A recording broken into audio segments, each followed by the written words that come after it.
Positibo ang naging bunga ng pagpupulong ni Presidential Advisor on the Peace Process, Secretary Jesus Dureza, Pangulong Rodrigo Duterte at ilang kinatawan ng pamahalaan sa usapang pangkapayapaan.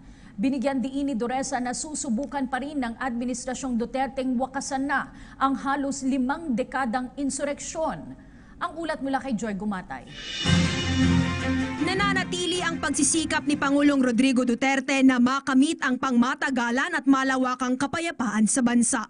Ibinahagi ni Presidential Advisor on Peace Process Secretary Jesus Dureza na naging positibo ang kinalabasan ng pagpupulong ng presidente kasama ang mga kinatawan ng pamahalaan sa usapang pangkapayapaan. Una na rito ay ang ilang direktiba na ibinigay ng Pangulo kung papaano pangangasiwaan ang naudlot na usapang pangkapayapaan sa CPP and PANDF.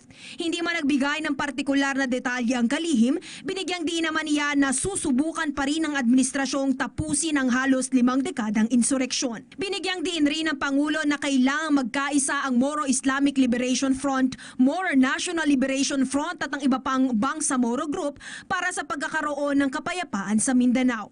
Sa katunayan, ang punong ehekutibo ang mangunguna sa muling paglulunsad ng Comprehensive Agreement on the Bangsamoro sa lungsod ng Davao na magaganap sa Biyernes, Pebrero 24. Nagpahayag na rin ng suporta si Pangulong Duterte sa Cordillera tungo sa pagtatag ng isang autonomous region. Ipinag-utos naman ng Pangulo na patuloy na makipag-ugnayan sa iba't ibang stakeholders para sa pagbuo ng reform agenda na makakatulong upang makamit ang target na magkaroon ng federal system ang bansa. Para sa PTV News, Joy Gumatay.